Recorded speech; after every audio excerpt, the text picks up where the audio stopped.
yeah, it's better to be on your own and free than shackled.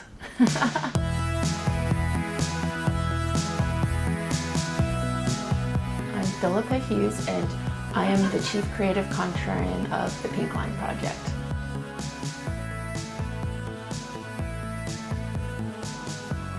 A typical workday, there is no typical workday, and I'm not kidding. Because I'm working on so many different projects at the same time that I'm just doing so many different kinds of things.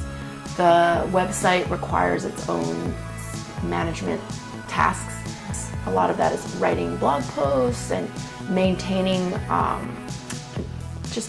lot of maintenance. There's an ad server, but we also produce big events. So we're producing a big performance art festival in a couple months. And that's a whole different skill set than running a website.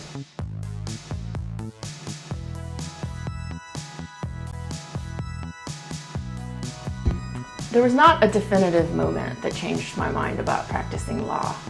And I think that's the thing with most big decisions, is like there's never one moment. There are lots of moments that add up together. And then there's lots of boredom and just having this gut feeling that this is not quite the right thing for you. But there was no one defining moment. It was more like I just knew that it was not the thing for me, and I was not very happy.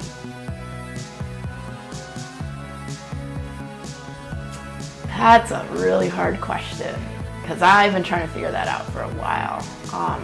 I mean, on sort of a macro level, I think one of the problems with DC art is that it is a culturally conservative place. Like, it's very politically liberal. Everybody always votes Democrat here.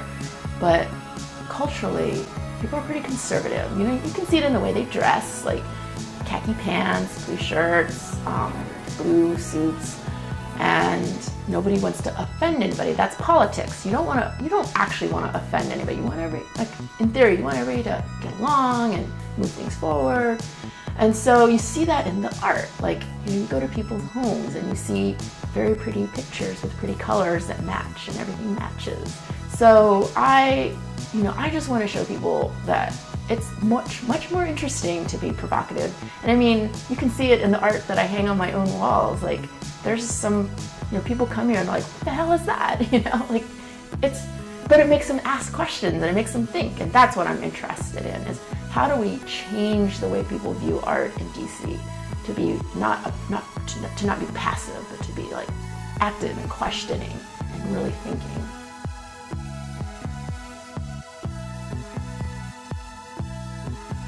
One, we just have to let people know that it's out, it's here. And then two, part of the reason why I started doing the events is to showcase some of these arts and some of the cool spaces that are off the mall.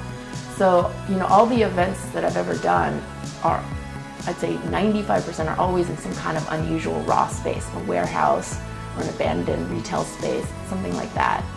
And they almost always feature emerging artists and musicians. So I think, I feel like there's a lot more people doing this sort of thing. So the more we can show that it's here by creating opportunities for people to access it, that's how we're going to show people. What I'm really interested in is creating experiences that shared experiences that you remember. That's I think one of the most powerful things that you can do for a person, is create an experience that has an emotional response.